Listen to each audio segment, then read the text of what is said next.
Hi hello ನಮಸ್ತೆ ಎಲ್ರಿಗೂ ಕೂಡ ನ್ಯೂಸ್ 18 ಡಿಜಿಟಲ್ ಕಾಂಟೆಂಟ್ಗೆ ಸ್ವಾಗತ. ನಾನು ಆಶಿಕ್ ಮುಲ್ಕಿ.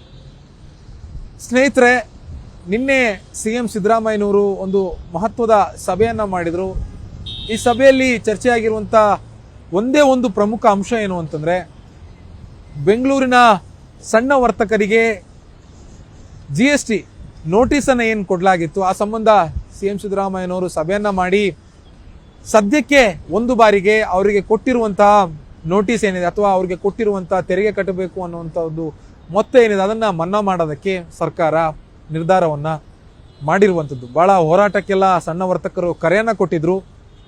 ಇವತ್ತು ಮತ್ತು ನಾಳೆ, ಮುಖ್ಯವಾಗಿ ಇವತ್ತು ಅವರು ದೊಡ್ಡ ಪ್ರಮಾಣದಲ್ಲಿ ಸೇರಿ ಸರ್ಕಾರಕ್ಕೆ ಬಿಸಿ ಮುಟ್ಟಿಸುವಂಥ ಒಂದು ಪ್ರತಿಭಟನೆಗೆಲ್ಲ ಸಿದ್ಧತೆಯನ್ನು ರೂಪುರೇಷೆಗಳನ್ನೆಲ್ಲ ಸಣ್ಣ ವರ್ತಕರ ಸಂಘ ಮಾಡಿತ್ತು.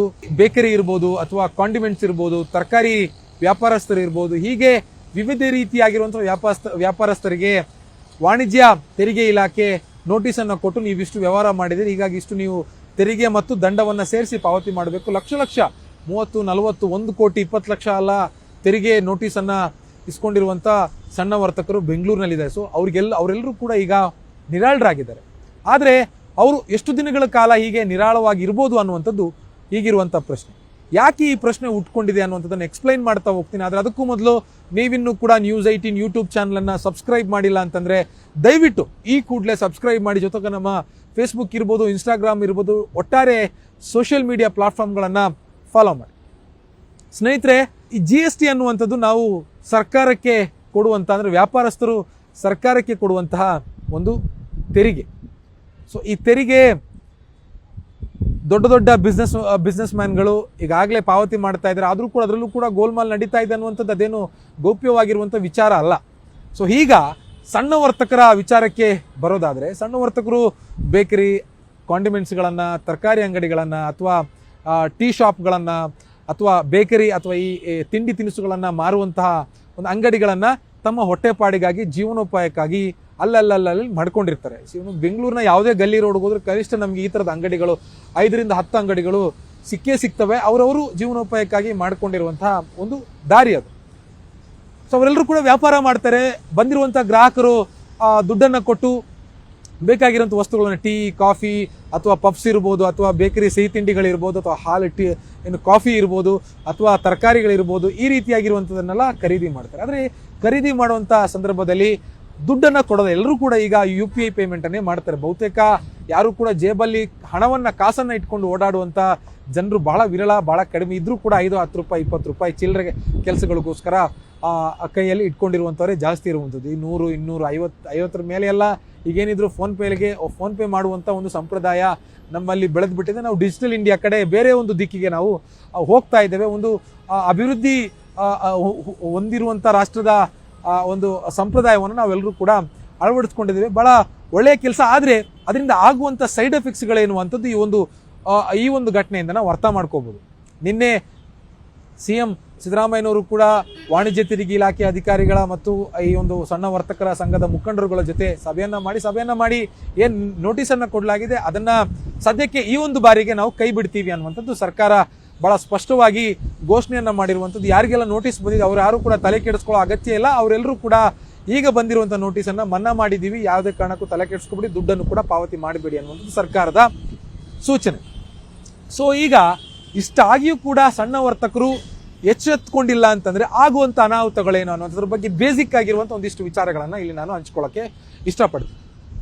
ಪ್ರಮುಖವಾಗಿ ನಿಮಗೆ ಈ ಸಣ್ಣ ವರ್ತಕರಿಗೆ ಗೊತ್ತಿರಬೇಕಾಗಿರುವಂಥದ್ದು, ನೀವು ಒಂದು ಬಿಸ್ನೆಸ್ಸನ್ನು, ಅದು ದೊಡ್ಡದಿರಲಿ ಸಣ್ಣದಿರಲಿ, ಮಾಡುವಂಥ ಸಂದರ್ಭದಲ್ಲಿ ನಿಮಗೆ ವ್ಯವಹಾರ, ಈಗ ಆರಂಭಿಕವಾಗಿ ಒಂದು 6 ತಿಂಗಳು 1 ವರ್ಷ ನಮಗೆ ನಮ್ಮ ಒಂದು ಬಿಸ್ನೆಸ್ಸಲ್ಲಿ, ಒಂದು ಹೊಸ ಏರಿಯಾದಲ್ಲಿ ಒಂದು ಹೊಸ ಅಂಗಡಿಯನ್ನು ಮಾಡ್ಕೊಂಡಿರುವಂಥ ಸಂದರ್ಭದಲ್ಲಿ ನಾವು ಎಷ್ಟು ಬಿಸ್ನೆಸ್ ಆಗುತ್ತೆ, ನಮ್ಮ ಅಕೌಂಟಬಿಲಿಟಿ ಶೀಟ್ ಏನು ಅನ್ನುವಂಥದ್ದಲ್ಲಿ ನಮಗೆ ಗೊತ್ತಾಗಲ್ಲ. ಆದರೆ 1 ವರ್ಷದ ಅವಧಿಯಲ್ಲಿ ನಮಗೆ ಗೊತ್ತಾಗುತ್ತೆ ಎಲ್ಲಿ ಏನು ಎಷ್ಟು ಬರ್ತಾ ಇದೆ, ನಮ್ಮ ಕೈಯಿಂದ ಎಷ್ಟು ಇನ್ವೆಸ್ಟ್ಮೆಂಟ್ ಹೋಗ್ತಾ ಇದೆ, ನಮಗೆ ಎಷ್ಟು ಪ್ರಾಫಿಟ್ ಆಗ್ತಾ ಇದೆ, ನಮಗೆ ಯಾವ ಥರದ ಬಿಸ್ನೆಸ್ ನಡೀತಾ ಇದೆ ಅನ್ನೋದು ಗೊತ್ತಾಗಿರುತ್ತೆ. ಸೊ ಅಂಥ ಸಂದರ್ಭದಲ್ಲಿ ನೀವು ಎಚ್ಚೆತ್ತುಕೊಂಡು ನೀವು ಪ್ರಮುಖವಾಗಿ ಮೊದಲು ಮಾಡಬೇಕಾಗಿರುವಂಥ ವಿಚಾರ ಏನು ಅಂತಂದರೆ, ನಿಮ್ಮ ಒಂದು ಅಂಗಡಿಯನ್ನು ನೀವು GST ಅಂದರೆ ವಾಣಿಜ್ಯ ತೆರಿಗೆ ಇಲಾಖೆಯಲ್ಲಿ ನಿಮ್ಮ ಅಂಗಡಿಯನ್ನು, ನಿಮ್ಮ ವೆಂಚರನ್ನು, ನಿಮ್ಮ ಬಿಸ್ನೆಸ್ಸನ್ನು ನೀವು ರಿಜಿಸ್ಟರ್ ಮಾಡ್ಕೋಬೇಕು ಅನ್ನುವಂಥದ್ದು ಪ್ರಮುಖ ವಿಚಾರ.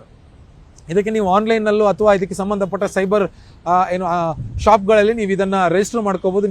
ಇದಕ್ಕೆ ಸೂಕ್ತವಾಗಿರುವಂಥ ದಾಖಲೆಗಳನ್ನು ಕೊಟ್ಟರೆ ನೀವು ಅದನ್ನು ಅಲ್ಲಿ ರಿಜಿಸ್ಟರ್ ಮಾಡ್ಕೋಬೋದು. ಯಾಕಂದರೆ GSTಗೆ ನೀವು ರಿಜಿಸ್ಟರ್ ಆಗಿದ್ದರೆ ನಿಮಗೆ ಪ್ರತಿ ವರ್ಷ ಟ್ಯಾಕ್ಸ್ ರಿಟರ್ನ್ಸನ್ನು GST ರಿಟರ್ನ್ಸನ್ನು ಮಾಡೋದಕ್ಕೆ ಅವಕಾಶಗಳಿರ್ತವೆ. ಈ ರೀತಿಯಾಗಿ ದಂಡವನ್ನು ಕಟ್ಟೋದ್ರಿಂದ ನೀವು ತಪ್ಪಿಸ್ಕೋಬೋದು. ಆದರೆ ಯಾರೆಲ್ಲ GSTಗೆ ಅರ್ಹರಿರ್ತಾರೆ, ಯಾರೆಲ್ಲ GSTಯನ್ನು ಕಟ್ಟಬೇಕಾಗುತ್ತೆ, ಯಾರೆಲ್ಲ ಈ ಒಂದು ದಂಡ ಪಾವತಿ ಕಡ್ಡಾಯ ಇರುತ್ತೆ ಅನ್ನುವಂಥದ್ದನ್ನು ನಾವು ನೋಡೋದಾದರೆ 2 ಪ್ರಮುಖ ನೆಲೆಗಳಲ್ಲಿ ಇದನ್ನು ನಾವು ಅರ್ಥ ಮಾಡ್ಕೋಬೋದು. ಒಂದು ಸರ್ವಿಸ್ ಬಿಸ್ನೆಸ್ ಮತ್ತು ಟ್ರೇಡ್ ಬಿಸ್ನೆಸ್. ಈ ಎರಡು ರೀತಿಯ ವ್ಯಾಪಾರಗಳಿಗೆ ಬೇರೆ ಬೇರೆದೇ ರೀತಿಯಾಗಿರುವಂತಹ ತೆರಿಗೆಯನ್ನು ಪಾವತಿ ಮಾಡೋದಕ್ಕೆ ವಾಣಿಜ್ಯ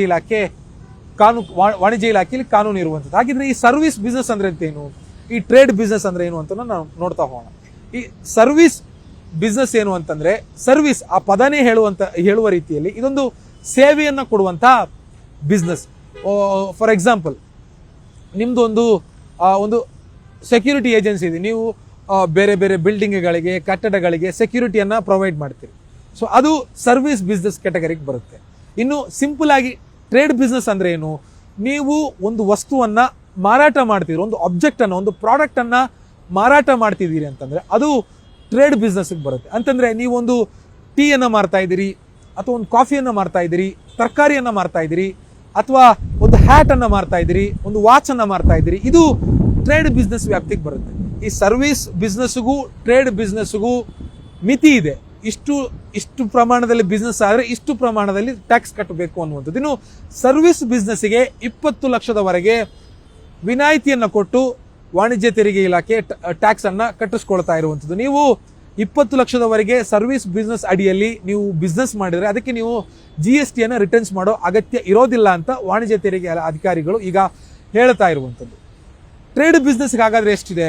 ಟ್ರೇಡ್ ಬಿಸ್ನೆಸ್ಗೆ ಅಂದರೆ ಈ ಬೇಕರಿ, ಕಾಂಡಿಮೆಂಟ್ಸ್, ತರಕಾರಿ ಅಂಗಡಿಗಳು, ಈ ರೀತಿಯಾಗಿರುವಂಥ ಅಂಗಡಿಗಳಿಗೆ ಅಪ್ ಟು 40 ಲಕ್ಷದವರೆಗೆ, ಅಂದರೆ ಸರ್ವಿಸ್ ಬಿಸ್ನೆಸ್ಗೆ ಅಪ್ ಟು 20 ಲಕ್ಷದವರೆಗೆ, ಟ್ರೇಡ್ ಬಿಸ್ನೆಸ್ಗೆ ಅಪ್ ಟು 40 ಲಕ್ಷದವರೆಗೆ ತೆರಿಗೆ ವಿನಾಯಿತಿ ಇದೆ. 40 ಲಕ್ಷಕ್ಕಿಂತ ಮೇಲ್ಪಟ್ಟು ನೀವು ಬಿಸ್ನೆಸ್ ಮಾಡಿದ್ರೆ ನೀವು ವಾರ್ಷಿಕವಾಗಿ ಇಷ್ಟು ದುಡ್ಡು GSTಯನ್ನು ರಿಟರ್ನ್ಸ್ ಮಾಡಬೇಕಾಗುತ್ತೆ GST ಫೈಲ್ ಮಾಡಬೇಕಾಗುತ್ತೆ ಅನ್ನುವಂಥದ್ದು ವಾಣಿಜ್ಯ ತೆರಿಗೆ ಇಲಾಖೆ ಅಧಿಕಾರಿಗಳ ಮಾತು. ಇದನ್ನು ತಪ್ಪಿಸಿದ್ರೆ ಈಗೇನು ನೋಟಿಸ್ ಬಂತು, ಇದೇ ರೀತಿಯಲ್ಲಿ ಮುಂದಕ್ಕೂ ಕೂಡ ನೋಟಿಸ್ ಬರುತ್ತೆ. ಈಗ ಮನ್ನಾ ಮಾಡಿರುವಂಥ ರೀತಿಯಲ್ಲಿ ನಾವು ಮುಂದಕ್ಕೆ ಮನ್ನಾ ಮಾಡಲ್ಲ. ನೀವು ಸಣ್ಣ ವರ್ತಕರು, ವ್ಯಾಪಾರಿಗಳು ಈಗಲೇ ಎಚ್ಚೆತ್ಕೊಂಡು GST ಅಕೌಂಟನ್ನು ಮಾಡಿಸ್ಕೊಂಡು GST ಫೈಲ್ ಮಾಡಿಸೋದಕ್ಕೆ ಮುಂದಾಗಬೇಕು. ಇಲ್ಲ ಅಂತಂದ್ರೆ ಮುಂದಕ್ಕೆ ಬಹಳ ದೊಡ್ಡ ಪ್ರಮಾಣದಲ್ಲಿ ಅಪಾಯಗಳು ಆಗ್ತಾ ಇರುವಂಥದ್ದು.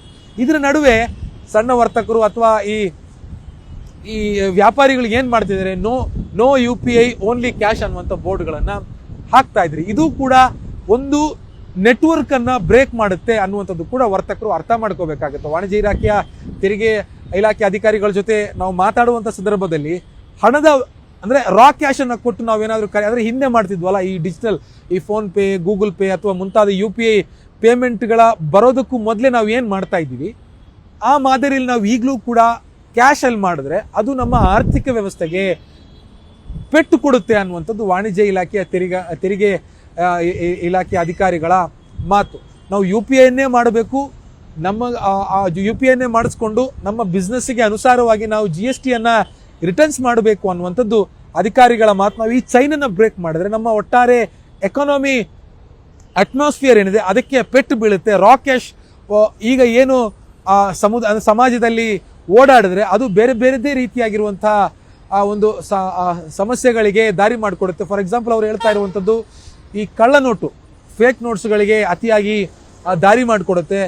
ಜೊತೆಗೆ ಈ ಸ್ಮಗ್ಲಿಂಗ್ ಕೂಡ ಹವಾಲಾ ಅಂತ ನಾವೇನು ಕರಿತೀವಿ ಆ ರೀತಿಯಾಗಿರುವಂಥ ವ್ಯವಸ್ಥೆಗಳು ಕೂಡ ಜಾಸ್ತಿ ಯಥೇಚ್ಛವಾಗಿ ನಡೆಯುತ್ತೆ. ಹೀಗಾಗಿ ಅದಕ್ಕೆಲ್ಲದಕ್ಕೂ ಬ್ರೇಕ್ ಹಾಕುವಂಥ ನಿಟ್ಟಿನಲ್ಲೇ ಮತ್ತೆ ಒಂದು ಅಕೌಂಟಬಿಲಿಟಿ ಇರಬೇಕು. ಜನ ಎಷ್ಟು ಖರ್ಚು ಮಾಡ್ತಾ ಇದ್ದಾರೆ, ಒಂದು ದೇಶದಲ್ಲಿರುವಂಥ ಜನರು ಎಷ್ಟು ಯಾವ ರೀತಿಯಾಗಿರುವಂಥ ಎಕನಾಮಿ ಸ್ಟ್ಯಾಂಡರ್ಡ್ ಅನ್ನು ಮೇಂಟೈನ್ ಮಾಡ್ತಿದ್ದಾರೆ ಅನ್ನೋಂಥದ್ದನ್ನು ಅರ್ಥ ಮಾಡ್ಕೋಬೇಕು ಅಂತಂದ್ರೆ ನಾವು ಡಿಜಿಟಲ್ ಪೇಮೆಂಟೇ ಮಾಡಬೇಕು.